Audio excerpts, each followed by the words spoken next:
Welcome! Y'all ready? It's going down.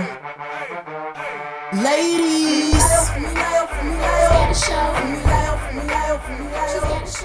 Akisha Lockhart here for She's Got a Show, and joining me on this episode is a familiar face. He's family now. He's family. So he's been on allineedisonemic.com. I've interviewed him for She's Got a Show, and now he's back for season 4. So how are you doing, Rhymefest?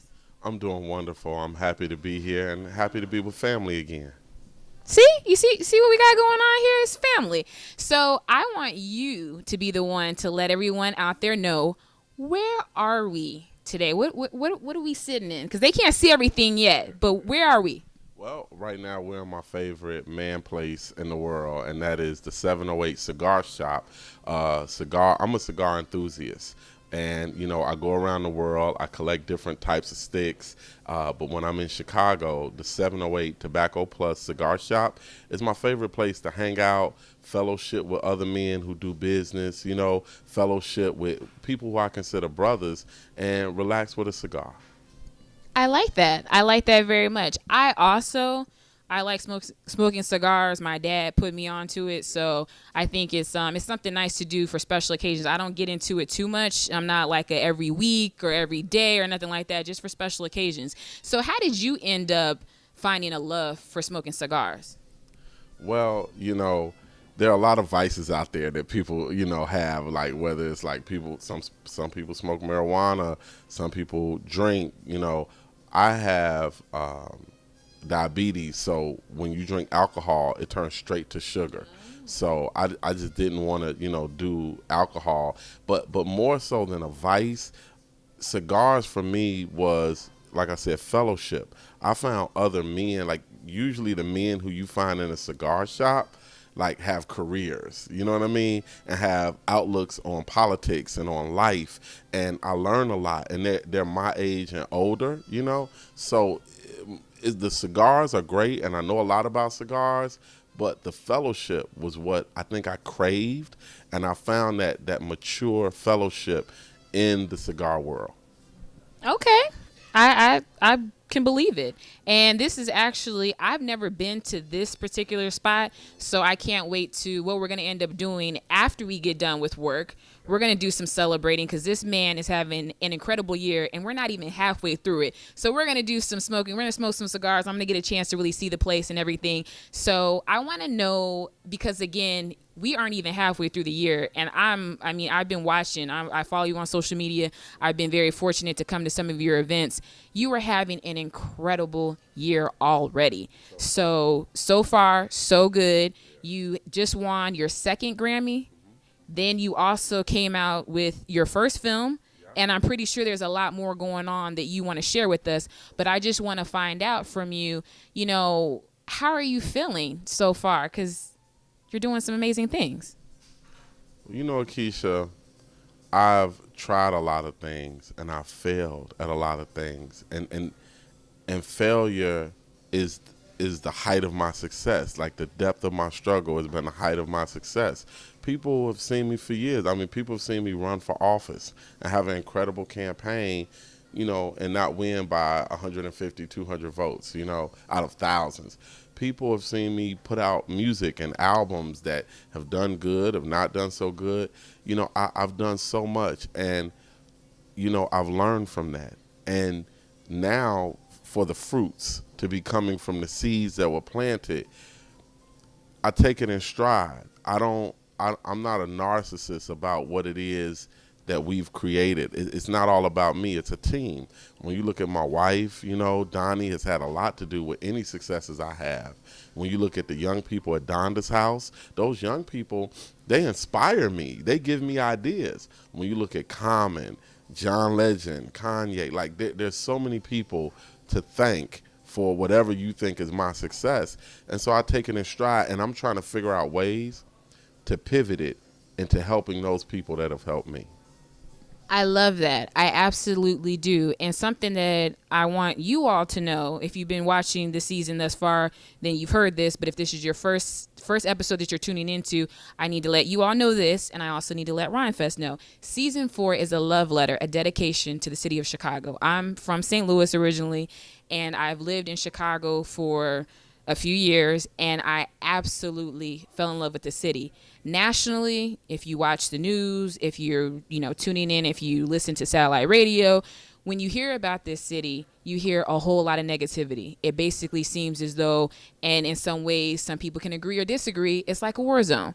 And I want to know from a Chicago native, Rhymefest, can you let all those people out there that may be scared about coming to Chicago or they don't really know what to think about Chicago, can you let them know from a native of the city, what do you want people to know about your city? Okay. I'm sorry. Well, like any place you go in the world, you're going to get what you're looking for. If you're looking for a place that has the best food in the world, Chicago is that place. If you're looking for a place with some of the coolest people you ever want to meet, some of the greatest music, I mean, the home of the blues, the house of house music, and the consciousness of hip hop, Chicago is that place. If you're looking for the most beautiful skyline that you've ever seen in anywhere in the world, Chicago is that place. But if you're looking for the propaganda, if you're looking for negativity, you can find that too.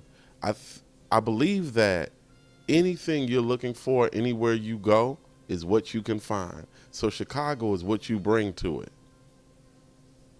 That's mine. Okay. There it is, all wrapped up, nice and tight, just simple. I like that. That's a very different perspective. There's been other people that I've interviewed thus far. Those have been some of the highlights, the food, the skyline. But yeah, you bring a different twist to it with, what you bring, the kind of energy you bring to the city is kind of like what you're going to get back. And if you bring your fear, then your fears will be realized. But if you bring your hope, if you bring the good things that come from where you come from, you'll get good right back at you. I believe that. I do. I want to actually go back now to, we talked earlier, one of the first questions I asked you after I asked how you were doing was about winning a second Grammy. You won your first one, co-writer Jesus Walks with Kanye West, and then you just won your second one for Glory, which Common and John Legend were also helping with that. So I want to know, there are a lot of people that watch the show and they aspire to be in a position like yourself. They're up and coming, they're trying to make it, and to a musician, an artist, the ultimate goal for a lot of them is to win a Grammy. So I want to know from you, since you have 2 under your belt and I'm sure plenty more on the way. I want to know, what's that X factor? Because with anything and everything, anyone can say, oh, hard work ethic. Everyone knows that. It doesn't matter what you're doing. So can you let us know what has been the X factor with your success and with accomplishing and actually winning Grammys? Well, I'm a different kind of beast. Let me cough for a minute. I'm a different type of situation because I'm not like most artists or writers in a way that I'm not going for Grammys. I'm not going for money. I'm not going for the things that most people are going for. I'm going for truth. I'm going for legacy. And so if you look at the songs, not only that I've won Grammys for, but that I've been nominated for. Last year, I was nominated for a Grammy for New Slaves, for my work on New Slaves. Look at Jesus Walks. Look at New Slaves. Look at Glory. Look at the pattern of the type of music that I write. It's not turn up. You know what I'm saying? It's not, I'm trying to get rich. I think one of the problems we have in American music is the selfishness, the capitalism, I'm just trying to get mine, I'm trying to get paid, I'm trying to get out the hood. Instead of looking around your community and realizing I could stay here and make it better, And so I believe that if anyone wants to pattern themselves after me, they would first have to figure out who they are and then follow their truth. I follow my truth. Hands to the heaven, one man, no weapon goes against. Yes, glory is destined. Every day, women and men become legends. The sins that go against our skins become blessings. Like it's like that. That is me. And so the best advice I can give someone is do what you love, and the money will come. And if the money don't come, you'll always have love. That works for me. And I think that, that's such a great point about you weren't doing it for that. And I think that when you put so much pressure, the artists that you hear a lot about in the media and things that are upset about it and different things like that, is so much weight on it. So to hear that you did not do that, that's not your thought process, it makes sense. Akisha, the number one, I believe that the number one factor to depression is looking at other people, looking at what somebody else got and thinking, man, I should be here and I'm not there now, because you're looking at them. When I wake up every morning, I look in the mirror and I can't stand the person that I saw yesterday, and I'll be like, I'm going to beat them. Like, I compare myself and I compete against yesterday's Rhymefest. And I say today's Rhymefest is, if you like yesterday's Rhymefest, wait till you see what today's Rhymefest is going to do. And so I believe that people could solve the depression that we go through, especially as black people, if we stop comparing ourselves to others who we think has it together or has more. Okay. I like it. I want to know I want you to be the one to let us all know what happened. Kanye West, who is one of your childhood friends, this isn't an industry friend. This isn't, I'm just dropping friend because it sounds cool. This is friend. This is a family member to you. You all have been friends, I think, since about 13? 15, 16, yeah.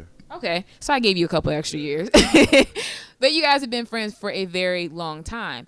And I happen to be on Twitter, and I think I saw it on a couple of blogs, so I want to just get it straight and clear and hear from your mouth to our ears.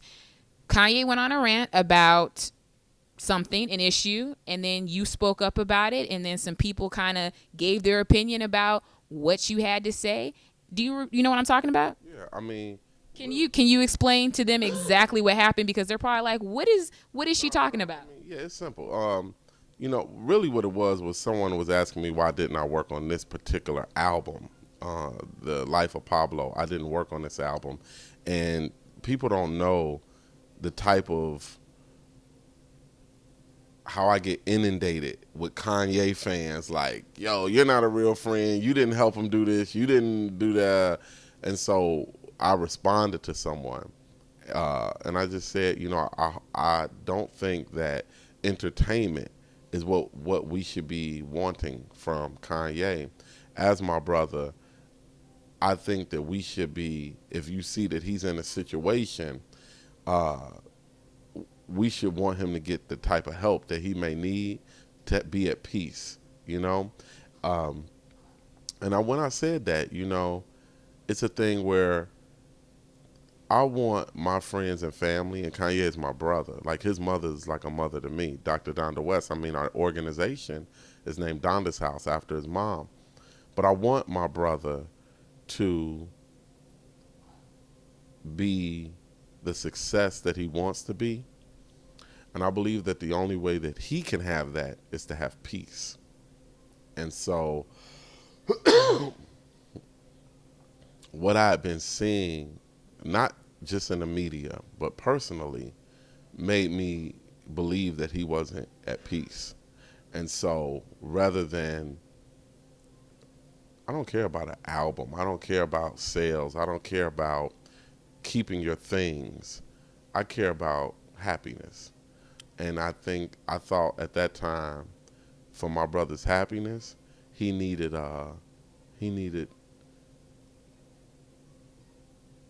people that loved him around him. So I have a question. For a lot of people out there, and I did see some people saying things of this nature, if you guys are friends, you guys are brothers, why couldn't you give him a call? Why do you need to be on social media and tweeting about this and making it look like, possibly like there is some issues or whatnot, or starting something? So what do you have to say to someone that feels like that? Mm. You know, for people that aren't in the inner circle, that don't see what happens when the cameras are not on, sometimes the only way a person listens to you is when someone else tells them. Have you ever had a family member that you keep, or a relationship or a friend that you keep saying, look, don't you see this? Don't you see this?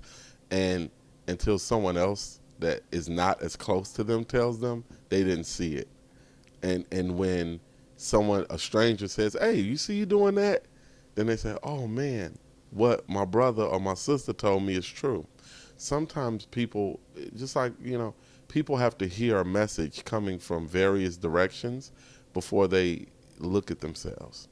And I believe that any yes man or anybody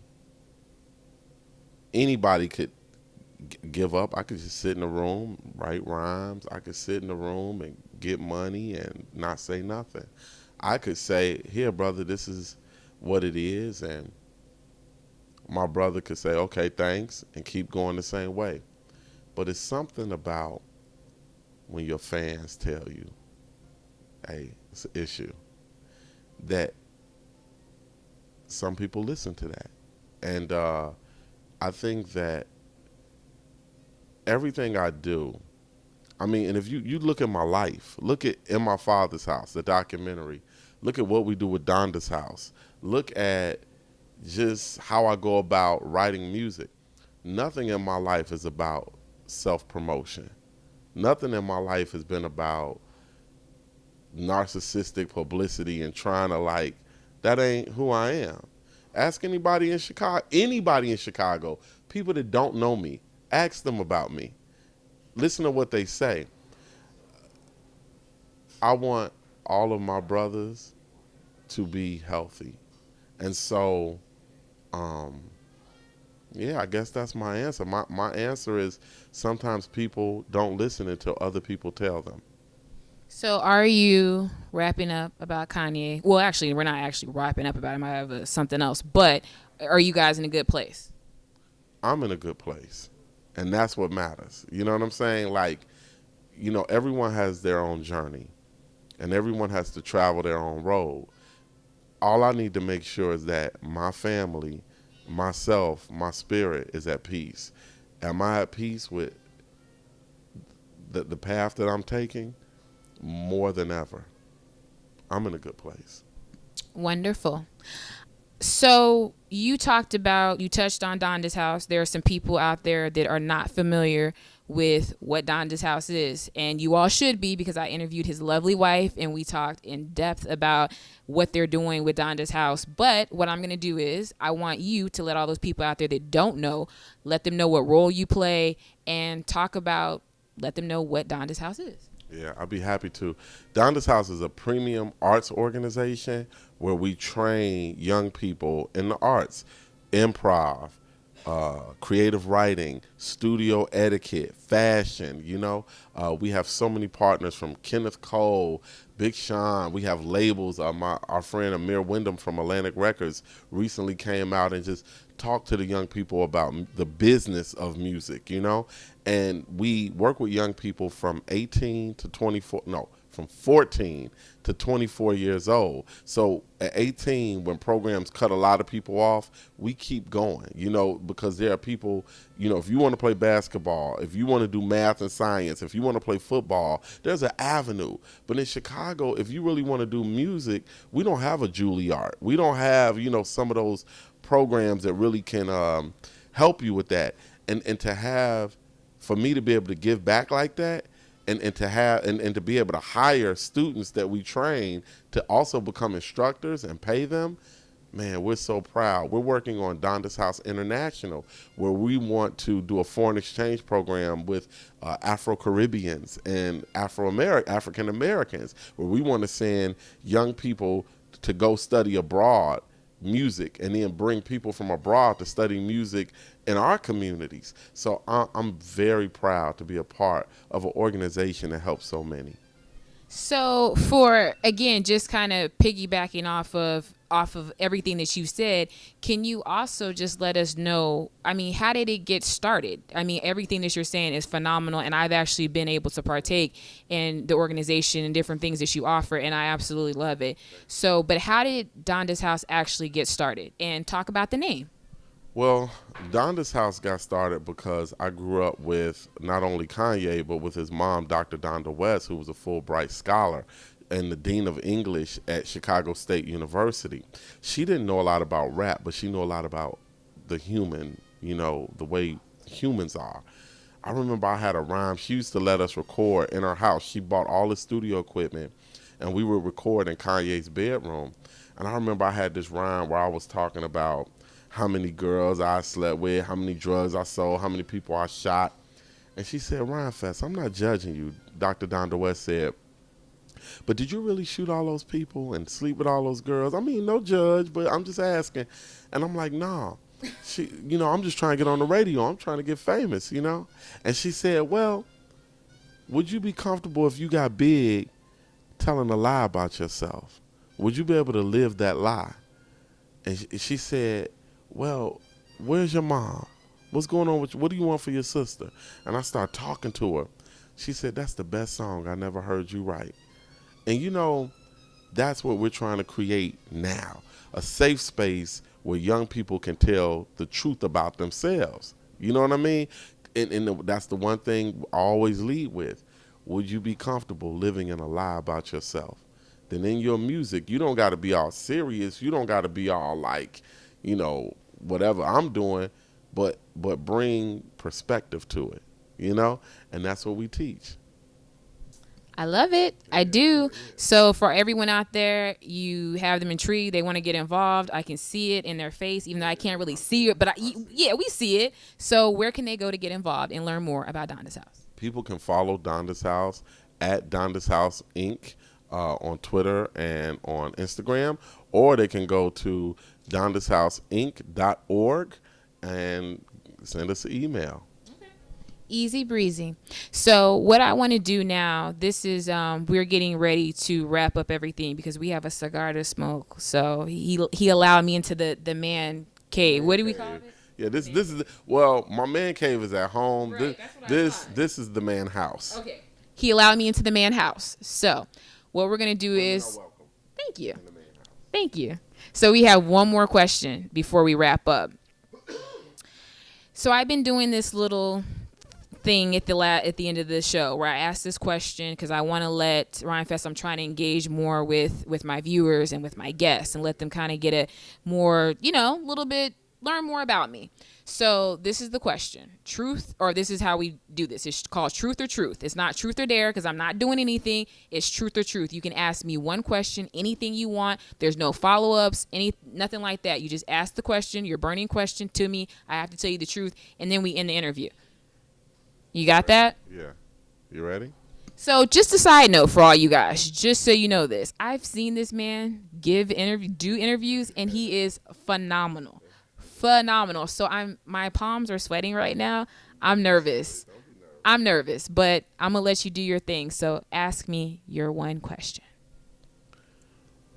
What's most important to you? Your physical in shapeness or your beauty, if you had to pick one? I mean, you're a pretty woman. Would you rather be pretty or would you rather you be in shape? That's a good one. I think that is so hard. I think I would have to go with, as much as I like being in shape, I think I could probably get further being pretty. And that's the end of the show. So you all know who I am. I'm Akisha Lockhart. Let them know. Rhymefest.